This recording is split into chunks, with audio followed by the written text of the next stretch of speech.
Hi, my name is Tony. And I'm Chris. And we love pop culture. We often find ourselves discussing film, music, literature, and more, going down the rabbit hole of how everything is connected. We want to share those moments in pop culture that are seemingly unrelated, but connected by just a few links. Welcome to the Pop Culture Connection.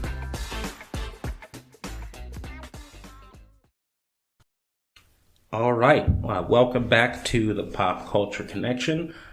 This is episode 2. Numero dos. I am Tony. I'm Chris. And we really enjoyed doing that first episode, and we have a new one here for you to talk about, again, those interesting connections that you see throughout history and pop culture. Before we go to that, I wanted to talk a little bit about what's going on right now in the world of pop culture. And this week,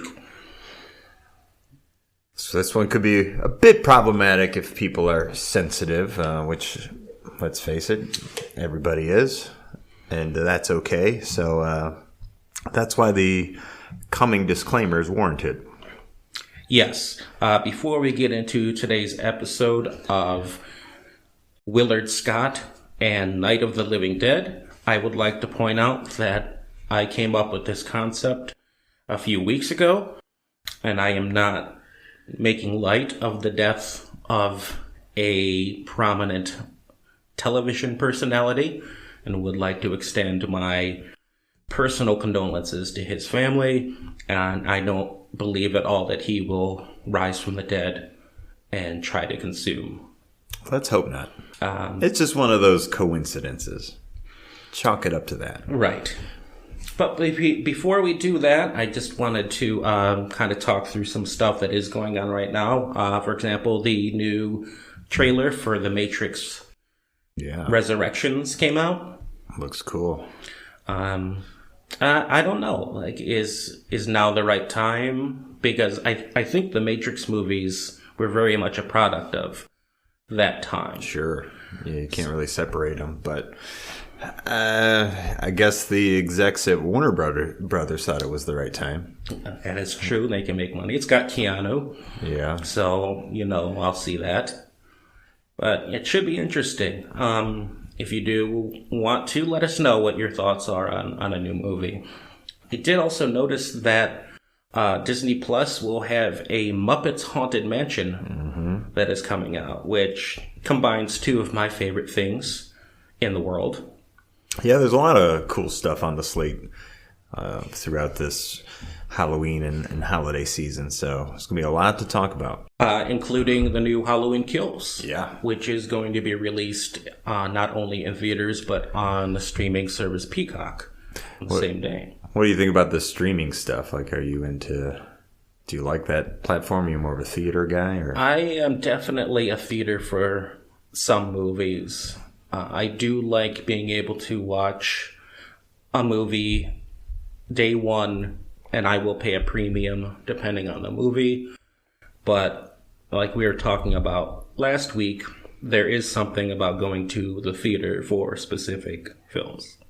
Yeah, especially a horror film or an action film, to where there's a lot of surprises and twists, but then just kind of the power of their sound system and that big screen. I remember the first Halloween came out, and there were some moments in that where just very, very powerful moments where kind of the sound, the lighting, and audience reaction all came together to kind of create one of those moments where you had to be there to see it.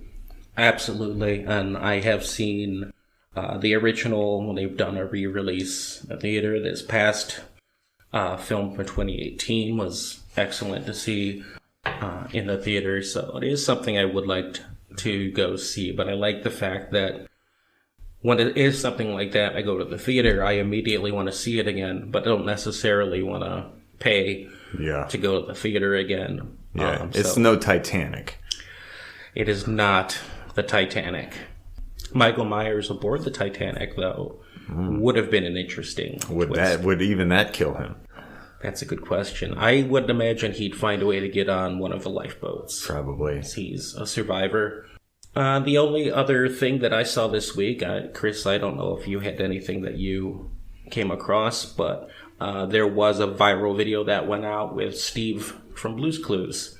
Well, I did not see that. What's that about? It was Steve now, and he was just saying to his former watchers of Blue's Clues that he was never forgot them, was proud of them, and everything that's been accomplished since they were little kids, and when they would play the games and have a silly fun. And he went through some changes, and he left the show rather abruptly, and thinks that that might have been somewhat traumatizing for some kids who grew up with it. So he just wanted to say, I'm here, I'm still here, I never forgot about you. I was older when Blue's Clues was on. I remember watching it with my niece and nephew. But I still got a little choked up at the video. It was a nice thing in a world of not nice things that are usually happening. Yeah, it's good. I guess he's doing okay then, too, because a lot of times those stories, as you know, almost every week there's a former actor, child actor, who doesn't do well. So it's good to see somebody who might have had issues at the time, but kind of coming back and paying it forward. Well, apparently the main reason he left, now on the show, they said he was going off to college and his brother was taking over. But apparently he was just naturally losing his hair and didn't know how that would sit, felt a little self-conscious about it.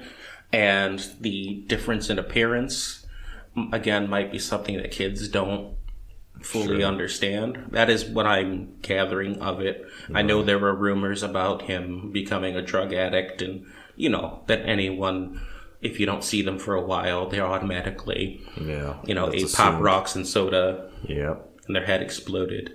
Well, that was it, huh? That's an interesting reason of all the reasons. I mean, speaking from two fellows with gorgeous, luxurious hair. Beautiful hair. We don't we don't know what that's like. So we don't. I guess that could be troublesome. And if you're out on a national TV program, you might be a bit embarrassed. But I thought it was something a little more sinister than that. I didn't know if it was just a little male pattern baldness. No, and I believe that was it. If we were sponsored by a male hair loss company, this is where we would insert plug. Oh, okay. I'm gonna write that one down. But we have no sponsors, so at least not yet. We're doing this for the fun of it.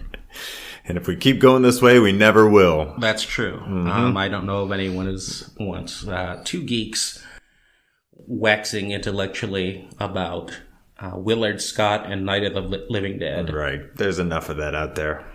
That's true. I mean, that old chestnut, how many times do you turn on HBO? Everyone's talking about it. Those are the two things all the kids today want to talk about. Willard Scott. So how do we get there? All right. Well, what do you remember about Mr. Scott? Again, he passed away only recently. He was a little bit older. And I think everyone who was above the age of maybe 30 remembers Willard Scott from television. Yeah, he was mostly the weather guy to me. Now, I didn't know kind of all his connections until... I mean, this happens a lot in our culture where somebody dies and then you realize all the stuff they were involved in. And so I just knew him as kind of this... pre-Al Roker, sort of the weatherman who everybody knew. Right. That's what I the knew nation's weatherman. Every city has their own people they know about. Cleveland's own Dick Goddard, rest in peace. Yeah, he's rest in peace, yes. But I saw a woolly bear today. There you go. So you always think of him. I always think of him when I see a woolly bear. And Willard Scott, again, was more of the nation's weatherman, and he was really well known, very popular, jovial man. Had a lot of fun with guests on the Today Show or with kids. But, like anyone, he didn't get his start right away. He kind of worked up that kind of thing. He actually worked in radio and television in Washington, D.C. throughout the 50s and 60s, and he actually did some character work on children's programming, where he played different characters for children's shows, and apparently including Bozo the Clown. So he was a clown from way back. He did do that. Now, I know George Costanza would be upset. Yeah, some clown from the 60s. If you people don't know who Bozo... B-O-Z-O... Bozo? No. B-O-Z-O. Sorry. You've never heard of Bozo the Clown? No.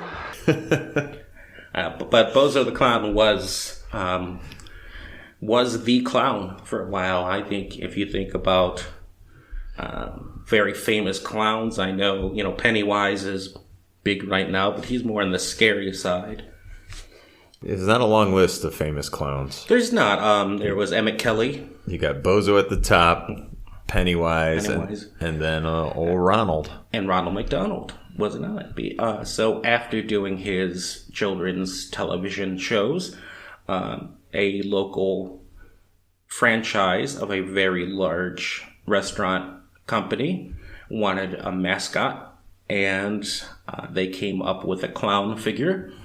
Oh, so they kind of bit Bozo. It was kind of like, hey, you're pretty good at already doing this. Why don't we just kind of repackage it? Well, it was actually Willard Scott that he did write. Willard Scott did write a book, a memoir, a couple actually, where he talks about that process and how he came up with that. Introducing the world's newest, silliest, and hamburger-eatingest clown, Ronald McDonald. Ronald McDonald, again, you look at the list of top clowns, recognized children's characters. I think Ronald McDonald is at the top of that list. And when did he come out? That was in the 60s or 70s? That was the 60s that happened. Again, these were just Washington, D.C. franchises of the McDonald's company. So he started in D.C. and then it got larger and then became a national thing. Exactly. So McDonald's had only been around for maybe a decade at that point. Yeah. They started out a different company before Roy Kroc took over and opened the franchise. Obviously, it's one of the biggest corporations in the world now, with locations everywhere. The recognized imagery of the Golden Arches, things like the Big Mac, are in the nomenclature of everyone in the world. So to be their mascot, and obviously other people have played Ronald McDonald over the years, but to start it out, I think that's pretty cool. Something that not a lot of people realize. Sure, especially now. Hasn't McDonald's kind of distanced themselves from those characters because of childhood obesity? Like they kind of thought, like, for some reason, even though I don't ever recall Ronald he's obviously pushing burgers and fries, but he wasn't never, like aggressive about it. But he never was like, here kids, eat this. It was just kind of like, and plus we got this if you want it. And yeah, he would show up in movies like Mac and Me, which is pretty much a 90-minute McDonald's commercial anyway. But yeah, he seemed like he had his whole gang with him. The Hamburglar. Speaking of viral stuff this week, did you see that it just came out of kind of what is Grimace? People want to know. And it was reiterated this week that Grimace is supposedly a giant taste bud. I did see that, yes. Is that what you I had see never when you thought see Grimace? of Grimace as a giant taste bud. I did think, and I can be wrong about this, that originally he was in cohorts with the Hamburglar and he would steal shakes. Because apparently the Hamburglar really only concentrated on the burger aspect. They were a duo, a team. Right. And he kind of cleaned up his act, Grimace did, and he went straight through the power of greasy, sugary food, he learned, I can't do this anymore. Yeah, he's like, this isn't for me. I need to turn myself around. Yeah, I believe it was a corporate manager for the McDonald's Corporation did kind of bring that up. That seems like something that was just kind of made up after they made him and everybody just accepted it. And then some point, 5 or 6 years down the line, somebody said, "What are you, Grimace?" And they were just like, "Oh, shit. We got to think of something." He's a taste bud. He's a taste bud, yeah. And it makes the most sense. He doesn't really look... It looks like a gumdrop, maybe. But right. McDonald's... But most people I know have pink tongues. I mean, you drink a little bit of wine, it gets a little purple. Right. But... maybe pink just wasn't the right... Just throw people off. Throw people off of what was going on. He would look like kind of like a wad of chewing gum at that point. And that's not, or a giant butt plug. As far as I know, those don't sell a lot of hamburgers to children. Well, maybe they haven't worked that angle yet. That's true. We just don't know. Could the virus kill the Grimace? Nothing can kill the Grimace. All right, we're done here. And then I think just researching some items for this episode. Anyone who's out there who's a fan of Mystery Science Theater 3000 might be interested to know that another actor who portrayed Ronald McDonald was Robert King Moody. If you remember the movie Teenagers from Outer Space, he played the starship captain, and probably one of the best MST3K episodes. But yeah, in addition to that bizarre film, another person besides Willard Scott who portrayed that character. It really is an odd, I understand from a marketing standpoint, but think about, it was the 60s, but you have this clown who's in charge of this gang that included as the aforementioned giant taste bud, who former milkshake thief who was in cahoots with the Hamburglar, who had an issue where he couldn't not steal hamburgers. But also there was the mayor of this group, Mayor McCheese, and he and the Hamburglar had burgers for heads. Which did always seemed a little odd to me. Seemed a little odd. And then you had the Fry Guys, who were basically pom-poms. Right. They looked in the corner. They didn't have an idea. The meeting was coming up. I'm like, "You got an idea for other characters?" And he saw some pom-poms, and he was like, "Oh, yeah, these guys, put some eyes on them." But doesn't this just seem like the whole thing was just kind of like a fever dream of the guy who had the pitch that afternoon, and that morning he didn't have anything, and he was just like, "Yeah," and then there's this mayor, and he's the mayor, and they're chasing after this Hamburglar, yeah. Yeah, and then there's pom-poms.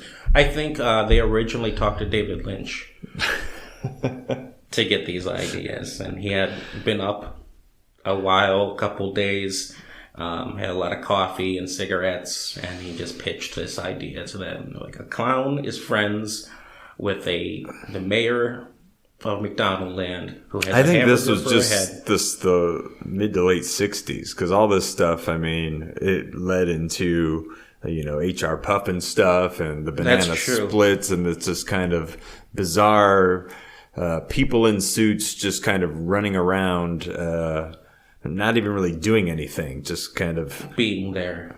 And right. I think if you look at a lot of Japanese shows at the time, I don't know who borrowed from who, if like the Americans were watching the Japanese stuff and just said, "We need to get in on this," or the Japanese were watching the Americans and they were like, "Let's run with this." That's a good point. Because there's a lot of weirdness, and I think that was just maybe part of the culture at the time, and especially as McDonald's grew throughout the 70s and 80s is when they just really pumped it up and did want to appeal more towards children.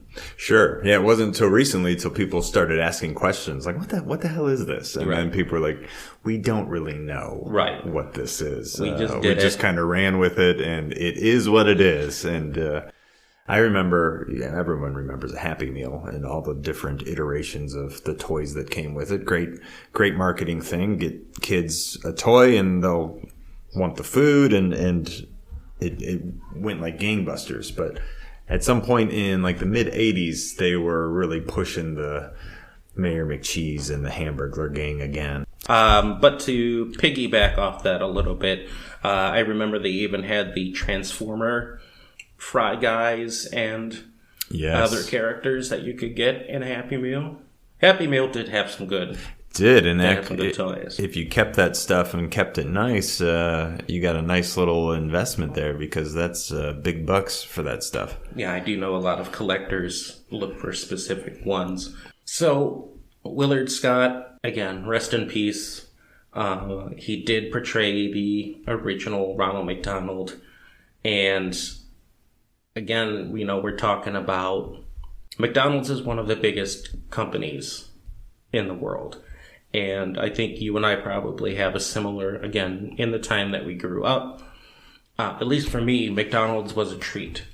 Mm-hmm. It was not a daily occurrence. It was not a weekly occurrence. It was if we were on a vacation and needed something quick to eat, or a very treat once in a while, like the last day of school, if you want to go get a double cheeseburger meal type thing. Yeah, almost as it was a reward. You did something good. You won your baseball game. You got an A on the test. We'll get you some McDonald's. And, that's, I think that, again, we'll talk about a little bit in a bit. And that kind of sticks with you as that's a reward system for fat and salt and sugar. And your brain kind of adapts to that a little bit. I just know that, McDonald's, there's even more around now than they had to. Oh, sure. And obviously, I think everyone knows the story. It started out in California in 1940 by brothers Richard and Maurice McDonald. And then eventually Ray Kroc, businessman, joined the company as franchise agent, and then continued to purchase over the time. And that's really who grew it into the billions and billions served as you see it today. Yeah, it's kind of the model for modern franchising that took off mid-century. Absolutely. Again, they're all over the world. It was big news when the first one opened in Moscow. I believe there's one in pretty much every country across the world. Everybody knows what McDonald's is. I do know that other countries have different food items. They do. Which sound interesting, actually, and I would like to try some of them. Yeah, I went to Germany. I did a European tour, and, being a poor young backpacker, a lot of times you're eating fast food, and so you'd hit up the local McDonald's because it's familiar, it's cheap, and yeah, they have McSchnitzels over there. McSchnitzels? Mm-hmm. That sounds amazing. Well, I never tried one. Oh, so okay. Stick to what I know. Right. Yeah. I'm afraid of change. And that familiarity, I think, is what brings people back to it. As other people have kids, that reminded them of something happy or treat or fun that they took their kids to. And I think that at least partially one of the reasons that they discontinued the Ronald McDonald character was we don't want to be pushers of junk food, essentially. Right, but they do. They do. They just have that's to how they make money. Pretend they don't. Right. Yeah, this is all a wink and a nod here, folks. But so do you think that may, like you were saying, there's this idea in your head that our generations and previous generations, there's some sort of link to a reward system for having this very high-fat, high sodium content food that now that it's just everywhere, that, mixed with their brand of advertising, you deserve a break today and things of this nature, that this is where we kind of run into some of the problems of, well, it used to be now and again, same with the old soda pop, used to be a treat. And now it's just kind of every day. It's ubiquitous. And especially in areas of low-income families. You get a little hooked on it because it's so cheap and easy and so good. And then next thing you know, you're pushing 400 pounds, you got problems. And they're cutting a hole in the wall to take you to the hospital. No, absolutely. It is. And there's, areas that are impoverished around the world. McDonald's and other fast food places are there, but you're harder to see a place that sells fresh vegetables or fresh food or healthy food. But who wants that? That is, I mean, honestly, we talk about that, sure, and it sounds good in theory, but being a human being with taste buds, grimace. I like vegetables, same as the next guy, but if you're offering me a cheeseburger and hot fries and a Coke versus some steamed zucchini, what are you going to pick? And I think, a lot of it is just human nature. We get our dopamine releases from fat and sugar and salt. So we like that stuff. We crave it a lot. But, obviously it's not the best for you to have all the time. And I think that was really covered a lot in the 2004 documentary with Morgan Spurlock, Super Size Me. If anyone has seen that. Yeah, where basically he ate McDonald's for an entire month. Right. And they just followed him and kind of saw the effects of what that type of diet would be like. And as we know, not good. Not good. He set himself rules. He ate McDonald's for breakfast, lunch, and dinner every day of the week for 30 days. If they offered to supersize his meal, he had to take it, which if you've ever worked in food service or retail and there's an upsell, you are pretty much required to do that thing. So you're gonna upsell, and he would supersize, which is just give me more sugar and salt. I believe he also tried every menu item at least once. Well, sure, you'd have to. A whole month, breakfast, lunch, and dinner. Variety. Yeah. The McGriddles are good, but the variety, yeah. Actually, I believe that's their highest calorie item is their breakfast. That makes sense. The hash browns? Well, the McGriddle with the sausage and the hash browns, that whole thing. I hate myself every time I have, and I don't eat McDonald's a lot, but I did work in retail, and if you work in a mall and there's a food court, a lot of your meals are at the food court. Yeah. And can't have Panda Express for breakfast. Can't have or Sbarro typically. So you would go to the McDonald's and get that, and a little piece of me died every time. I think that's what it is. You know what's happening at this point. When you're a kid, you didn't know, and you could be excused because maybe even your parents didn't know back then. And I'm talking about the 80s and the 90s. But once they came along with the value meal, because that is just, it's everywhere now, but believe it or not, it took until the 1990s for corporate executives to come up with the idea, what if we took the burger, the fries, and the drink and put them all together into one meal, and we offered that. Yes, that took them to the 1990s to come up with this ingenious idea of making the meal, and then it wasn't very long after that the big upsell came and they supersized me and just make it bigger is the American way. Of course. And then other companies followed, the Burger King, Wendy's. They're not going to be left in the dust. They got competition and they would do the same thing. And you ended up with at least in the United States, a country full of a lot of obese people.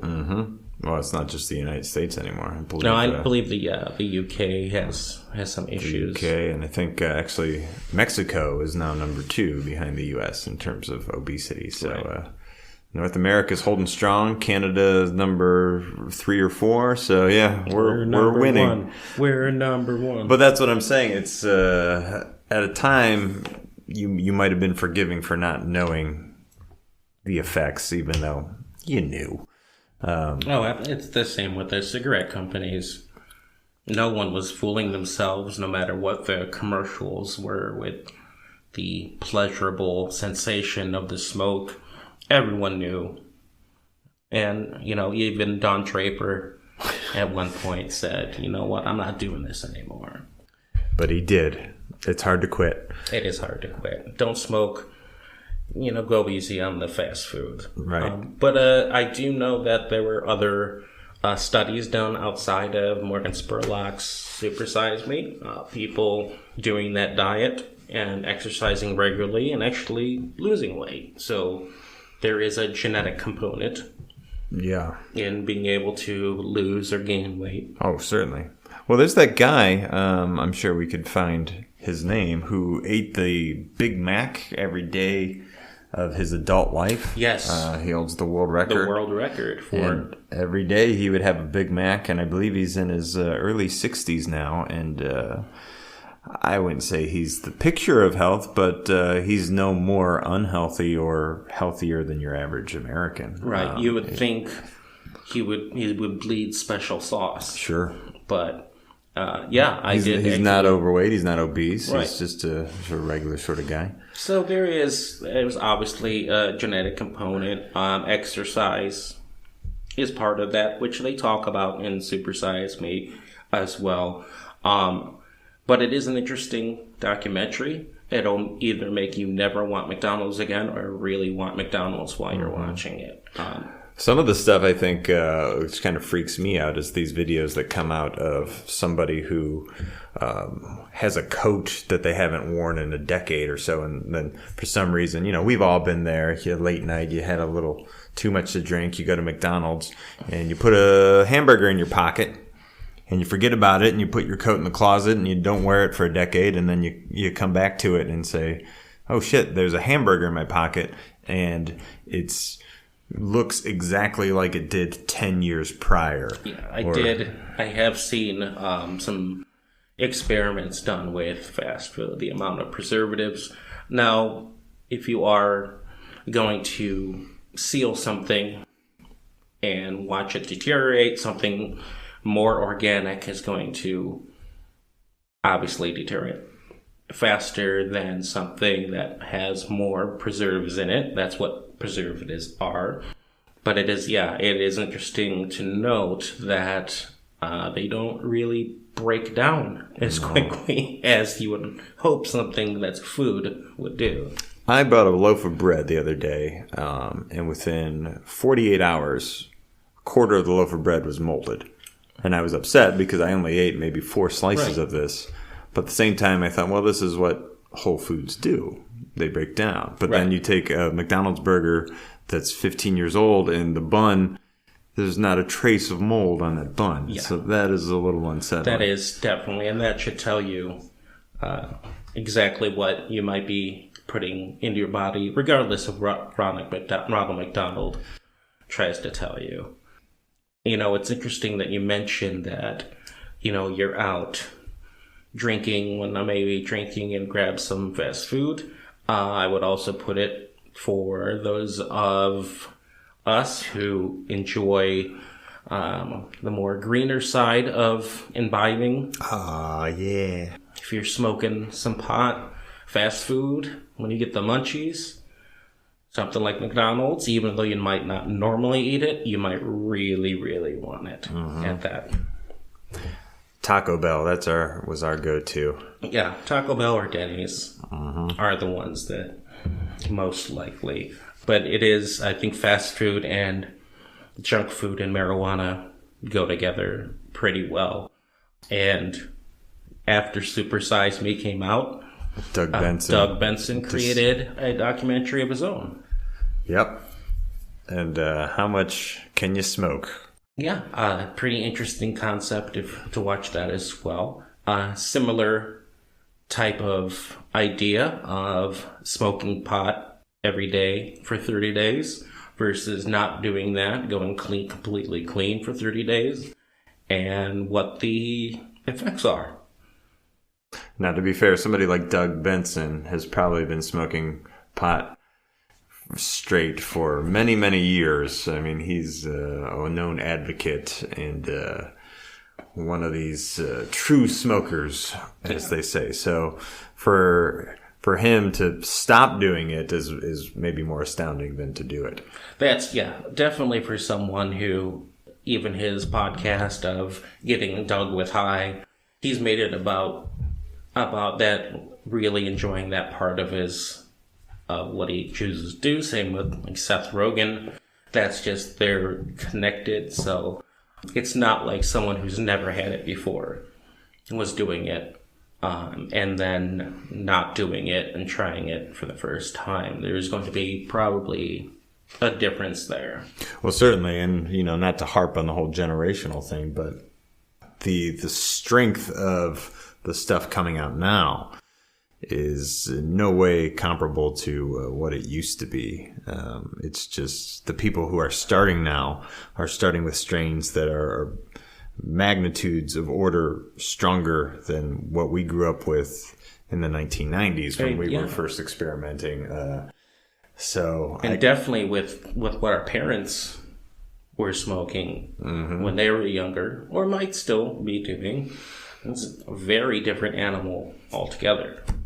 Yeah, there's a big market for, obviously, the legalization taking over everywhere. But I hear from a lot of the older the boomer generation, that they can't handle the stuff coming out now. And they just, can we just get some like 70s and 80s weed versus this knock your socks off. Hydroponic, the Gorilla Panic. Yeah, dick in the dirt stuff. Right. Everyone knows your secrets as the strain. Yeah, and I can definitely understand that. But regardless of Mr. Benson's daily partaking of it, documentary is very funny and interesting. It does have other interviews with advocates for medicinal cannabis and dispensary owners, and the amount of money that could be generated through being able to legalize it for medicinal use. Oh, sure. And just even tying that to the food industry. Like you said, there's a correlation, and the food industry stands to maybe make a little boost in sales, especially things like chips and snack cakes and fast food. Sure. Absolutely. That's going to go up too. So there is a net benefit in terms of the local economy, certainly. Absolutely. Obviously, other advocates for that. I personally, while watching Super High Me, did not see as much of a issue with doing that daily versus eating McDonald's daily. Right. So, people tend to demonize one and not the other. And then not the other. Let's demonize them both. Yes, and that's what we're here for. Is just as everything's bad for you. Mm-hmm. Don't do anything. Just stay inside and keep your eyes closed. Right. But I have seen, outside of the Super High Me, again, Doug Benson has a couple of podcasts, including the Doug Loves Movies. He's a busy guy for such a stoner. Yeah, and it seems to be this, again, you look at Seth Rogen, always doing something, a lot going on, prolific. Well, this is hard work here. Yes. Yeah. Well, right now, this is at the end of a long day, we're kicking back, and we're just talking. Yeah, I mean, I guess it would be different if it was like digging ditches with Doug Benson, or attest to his work ethic. Right. But building a cathedral. Sure, talking on a microphone, it does take a little bit of something, but not the hardest of work. I'm not even breaking a sweat yet. Not yet, no. But I also know that he does stand up. I've never seen him live. I know that I've watched some video clips. And pretty funny comedian. I do enjoy his material. He's a good good comic timing. But he also, as I'm just learning, was also an actor in some early feature films, getting his start there. I didn't know this. Do you remember Captain EO? Captain EO? Yeah. No. The cosmos, a universe of good and evil, where a small group struggles to bring freedom to the countless worlds of despair. So Captain EO was a interactive, almost 3D film for the Disney parks featuring Michael Jackson. Oh. And some animatronic creatures and Michael Jackson. It was the height of animatronics and Michael Jackson in Disney. So someone was like, a lot of ground to cover. We need, all this needs is McDonald's. But traveling to the Disney World when I was younger, I do remember seeing Captain EO. Look it up. I think you can find a video version of it out there, a home video. It's a very strange thing. So was this just kind of animatronics doing Michael Jackson dances, or? Pretty much a lot of that. There was a story to it. It was a space exploration type thing. I was thinking maybe pirate seafarer. No. But, okay, this is space. No, don't be ridiculous. Yeah. No one would see that. That makes more sense, because then you could do the moonwalk and it wouldn't be weird. Right, it's the moon. It's just a walk at that point. You're just walking. And I do remember seeing that. If you ever get a chance to check it out, it's a very strange part of pop culture. But apparently Doug Benson had an early role in that. But I wouldn't call that a true feature film. That wasn't released in theaters. Right. That was specifically made as entertainment for the Disney parks. Which still gets more viewership than some feature-length films. That is true. They do get a lot of people come to the parks every year. I wonder if that's ever happened to anyone that got noticed from, like, aren't you in that video? Aren't you the third dancer on the Space right? Mountain? Were you one of the pirates? I remember. Yeah, you were really good. It's a hard life. Yeah, when you think about how many people go to those, and especially if it's a bad day and you can't ride or be outdoors and you want to do something inside, and go to one of those indoor movies, and they're going to get a lot of people watching it. But it looks like, for Mr. Doug Benson, his first actual full film role was playing a zombie in Return of the Living Dead 2. Mm-hmm. I don't know one that most people... I don't know if they know Return of the Living Dead 2. They might know Return of the Living Dead, but after that one... Great movie. Very interesting idea behind those sequels. You had George Romero and John Russo, who co-wrote Night of the Living Dead together. Mm-hmm. And they wanted to do follow-up, but they had very different ideas about how to do that. And George Romero obviously is one of the godfathers of the modern zombie genre. Certainly. And he went in a different direction, more serious. He wanted to be a bit more serious, a bit more social commentary. Yeah, exactly. Russo kind of like the comedic aspects and just the kind of silliness of it. And did the Return of the Living Dead more so. And on one hand, you have Romero's social commentary about consumerism and military versus science and faith, and then you have the Return of the Living Dead, which are more funny with zombies yelling for brains and having entire monologues about strange stuff. And I believe there's 5 or 6 at this point. I've only seen up to 3. Yeah, there's a lot of them. That's always been one of my favorites. I mean, I love the Romero stuff. That set the stage, like you said, for most modern zombie tropes. Well, Return of the Living Dead was kind of a fresh look that didn't take itself too seriously. It just hit on all those right notes, kind of the 80s, just that perfect decade for movies. More rock and roll. It was more punk rock version over George Romero's. And to the point where, again, the zombies talk. There's some very well done makeup effects in those movies as well. and you can kind of like split them off from there. They're the first two, at least. Return of the Living Dead kind of start out the same, including two of the actors playing completely different roles in the second one. For Return of the Living Dead, there's a chemical called Trioxin, which the military has. Very dangerous. Stay away from it, kids. Don't want it near you, and once it releases into the air, anyone who's dead will come back, and anyone who's alive will die and come back. So what was Benson's role in this film? So after the first Return of the Living Dead, and it did, like we were saying, had some funny moments, more of a looser feel to it. 2 just went over the top. Yeah, 2 is... They said, if that was fun, let's do this. Let's keep going. And that actually includes a nod to Michael Jackson's Thriller. We're going to connect it right back to Michael Jackson again, with a zombie dressed in Michael Jackson's Thriller outfit. The red video. zipper jacket. Mm-hmm. Yeah. But Doug Benson has a speaking role as a zombie. He's credited as Special Zombie.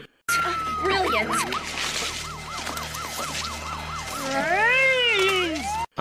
Return of the Living Dead 2, not my favorite. The original Return of the Living Dead is a fantastic horror comedy. Yeah, they did try to turn up the comedy and the shtick, if you will, and the silliness of it.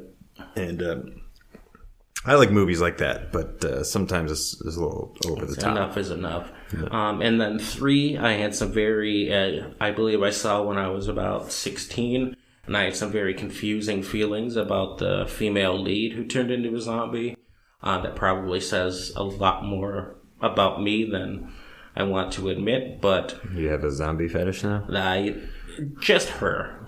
Okay. Just her. There was something going on. I was all sorts of confused. Yeah, that's a tough age. You know, when your parents are like, oh, is he going to be a necrophiliac? Right. Like every teenage boy goes through it with their parents worrying every about teenage boy's had sex with a corpse, and you got to think, is this something I'm into, or am I just experimenting? It awakened something in me, is all I will say. I think that was just the actress about it.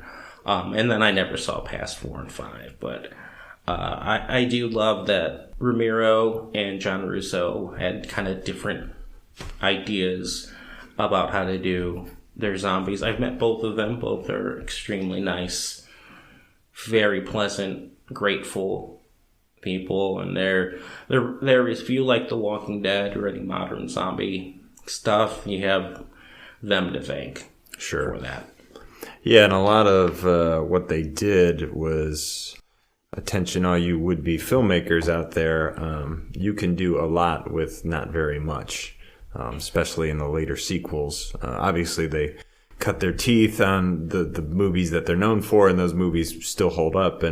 But then further on down the road, each sequel kind of gets a little less funding, and you have to do a little more with a little less. And well, I think it actually, with Night of the Living Dead, at least, I mean, that was on a shoestring budget. Certainly. And once that became a hit, which it was a huge hit and played for midnight movies for at least another decade. Then Dawn of the Dead, he got some more, and then Day of the Dead. And then I think it started going back down. Because we go in waves, I think, with wanting to see zombies. Mm-hmm. And it's interesting. It kind of connects with what's going on in the world at the time. And I can see zombies being overdone right now, and then another 10, 15 years, them coming back. Well, they've kind of leveled off. I mean, I think Zombieland 2 was, in terms of major releases, and that was a few years ago. I would think this pandemic is going to kind of recapitulate a lot of these horror tropes into something else in terms of the social commentary. At least I hope they better. Or else I'm going to be upset. Yeah, and because horror really does, if you look back at what was going on in the world at the time, the horror and sci-fi, those are the stories, the fiction that really captured what was in the back of our minds. You can go all the way back to, the war, post World War II, the atomic age, Vietnam, the rise of the yuppie and the society as a generation, and then, but I don't, there's some good horror coming out right now, a lot of it from other countries, but I really think this is prime real estate for something along the zombie lines, or a virus that is spreading through misinformation, or where you see the consequences of not thinking logically and rationally, and what can happen to the world if you let your primitive lizard brain take over the human side. Yes, the Broca brain takeover. It's coming. But I know that Romero, has stated a few times, he cast an African-American lead in Night of the Living Dead, which 1968 was not very common. To him, he said he was just the best actor. But you do have a very tense struggle between an African-American man and a white family about what to do and how to do it. And you can see some allegory in there. The tensions are very taut throughout. The zombies almost become a side story to what's going on inside the house and what people will do to each other in crisis. How long you guys been down there? I could use some help up here. That's the cellar. It's the safest place. You mean you didn't hear the racket we were making up here? How are we supposed to know what was going on? Could have been those things for all we knew. That girl was screaming. And not to mention just the ending is very poignant as kind of where we're at today in terms of, you could say that wasn't necessarily the intent, but you have a black man who's not a zombie being shot and killed by law enforcement who thinks he is, and didn't really give it any second thought. Right.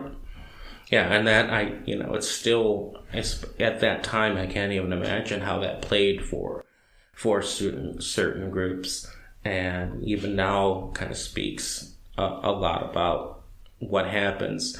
But it's beyond just a typical zombie movie, Night of the Living Dead, and the same with Dawn and Day. They all have kind of the zombies are secondary to what humans will do in a situation, and you can look at it from multiple angles. Yeah, it gave rise to later iterations of that genre, like 28 Days and 28 Weeks, to where you don't quite have such the consumer or the groupthink as the Romero stuff, but you do have this cultural, they even call it in the movie rage. Just enraged. Yeah, I can see them doing a 28 years later. Yeah, we're getting to that point, huh? And that would be just so... I'm saying this first. If you want to use that idea, go right ahead. And, we need something to kind of show. We'll have to ask Danny Boyle if it's okay. If it's all right. It's all right. I'd like to talk to Danny Boyle. But yeah, again, modern zombie stuff. You can all thanks to George Romero for Night of the Living Dead, whose sequels included Dawn of the Dead and then John Russo's Return of the Living Dead 1 and 2. Doug Benson was in Return of the Living Dead 2 as a zombie. He also did a documentary called Super High Me, which was a parody of Super Size Me, which is about McDonald's, and whose mascot is Ronald McDonald, and the first person that portrayed Ronald McDonald was Willard Scott. So that's how we connect Willard Scott to Return of the Living Dead Part 2. And just, zombie films in general. Again, not making light of his recent passing. Sure. This was a concept that came up a while ago, but it is true. So I know a few people have reached out after the last episode with some thoughts and ideas. If you have any thoughts or your connections to anything we talked about today, Willard Scott, McDonald's, Super Jaime, Doug Benson, Return of the Living Dead 2, Night of the Living Dead. Definitely let us know. Yeah, zombie films in general, or fast food culture, documentaries, it's all connected. You can reach out at ThePCCCast on Twitter or ThePCCCast@gmail.com. But yeah, leave us any reviews, comments, connections, or challenges, and we'll talk to you next time.